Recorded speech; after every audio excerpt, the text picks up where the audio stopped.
Assalamualaikum warahmatullahi wabarakatuh. Kembali lagi di channel Nasihat Kehidupan Misteri. Pada video kali ini saya akan membahas tentang penguasa tanah Jawa menagih janji. Tahun 2023 Indonesia harus waspada. Pasalnya ramalan Jayabaya mengungkap bahwa tahun 2023 adalah tahun datangnya Sabdo Palon nagih janji. Sabdo Palon nagih janji ini diyakini sebagai tanda akan terjadinya kekacauan atau bencana alam yang akan terjadi di berbagai daerah. Wong Jowo wis ilang cowone adalah ungkapan Jayabaya yang menyebut tanda-tanda Sabdo Palon datang, memomong masyarakat Jawa yang sudah kehilangan spiritualitasnya. Berdasarkan ramalan Jayabaya mengungkapkan bahwa masyarakat Jawa menunggu datangnya masa Sabdo Palon nagih janji, kemudian kekacauan merajalela di mana-mana. Tercatat dalam ramalan Jayabaya dalam serat Sabdo Palon pupuh 4 bersumpah akan muncul kembali sebagai pamomong tanah Jawa setelah 500 tahun runtuhnya kerajaan Majapahit. Apabila dihitung 500 tahun dari kerajaan Majapahit runtuh pada tahun 1478, maka ramalan datangnya masa Sabdo Palon nagih janji jatuh pada tahun 2020 hingga tahun 2023. Pertanda meletusnya Gunung Merapi yang dijelaskan dalam pupuh 5 dalam serat Sabdo Palon yang berbunyi, Kulon damel pratondo, pratondo tembayang mamihar di Merapi yang jeblok mililahar, lindu peng pitu setino, kaline banjir bandang.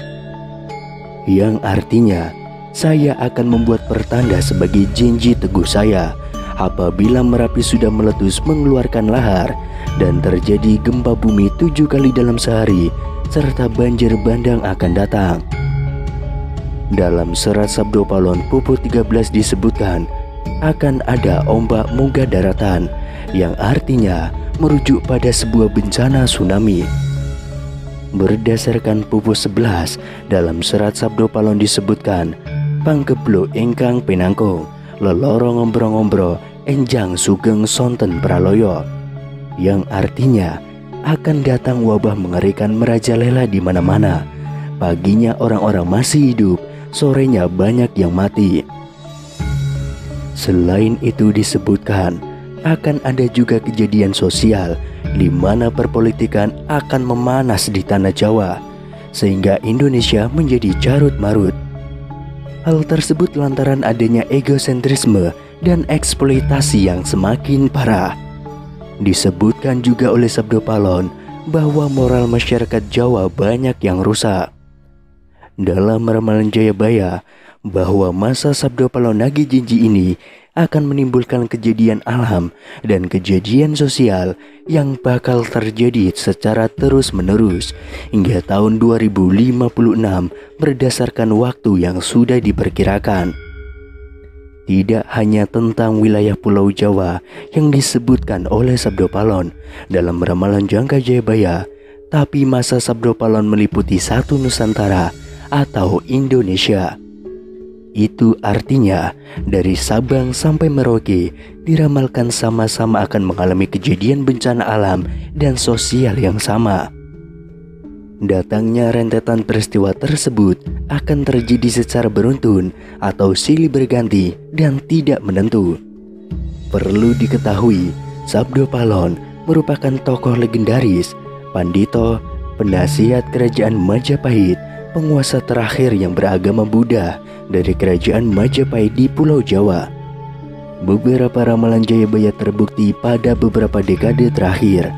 Namun sebagai masyarakat tetap berdoa dan berikhtiar agar Indonesia selalu aman, damai, tanpa ada bencana di tahun 2023. Sabdo Palon nagih janji ini berawal pada saat Pulau Jawa terkenal angker pada zaman dahulu, hingga Syekh Zubakir yang diutus menyebarkan agama Islam harus menghadapi tantangan hingga membuat perjanjian Sabdo Palon dengan roh halus penguasa wilayah, yakni Ki Semar Badranaya. Perjanjian Sabdo Palon itu dibuat sebagai kesepakatan antara Syekh Zubakir yang datang menyebarkan agama Islam ke Pulau Jawa yang terkenal angker dengan roh halus penguasa wilayah yakni Ki Semar Badranaya. Diceritakan pada masa dahulu, Pulau Jawa terkenal angker yang dikuasai roh halus Ki Semar Badranaya. Kedatangan Syekh Subakir yang diutus oleh Sultan Turki, Sultan Muhammad I, untuk syiar agama Islam.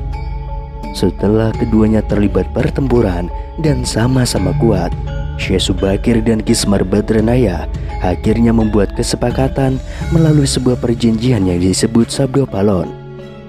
Namun kedatangan Syekh Subakir dalam melakukan syiar Islam di Pulau Jawa saat itu harus mendapat rintangan hingga harus membuat perjanjian dengan Ki Semar Badranaya sebagai roh halus sebagai danyang atau penguasa wilayah tanah Jawa. Syekh Subakir dikenal sebagai orang yang berhasil menumbali Pulau Jawa yang terkenal angker dan wingit pada dahulu kala.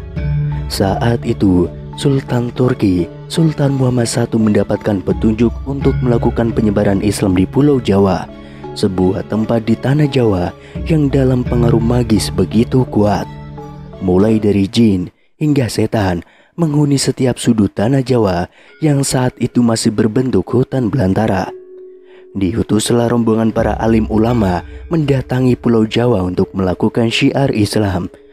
Namun alangkah terkejutnya Sultan Muhammad I karena hampir seluruh rombongan tersebut tewas akibat perbuatan para lelembut penduduk tanah Jawa yang tidak mau menerima ajaran Islam. Namun petunjuk harus dijalankan, sehingga utusan berikutnya dikirim ke Pulau Jawa yang angker itu. Sosok utusan itu terkenal alim, ahli ruqyah, memiliki kemampuan untuk berinteraksi dengan dunia gaib. Bahkan sosok ini memiliki keahlian dalam membabat tanah yang angker. Dialah Syekh Subakir yang memiliki nama asli Syekh Tambu Ali bin Syekh Bakir, berasal dari tanah Persia atau yang sekarang lebih dikenal dengan negara Iran.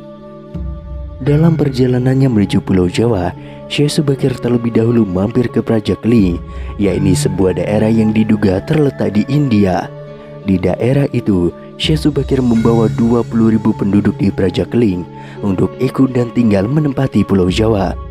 Sesampainya di Pulau Jawa, Syekh Subakir langsung menuju ke Gunung Tidar yang diyakini sebagai titik pusat dari tanah Jawa.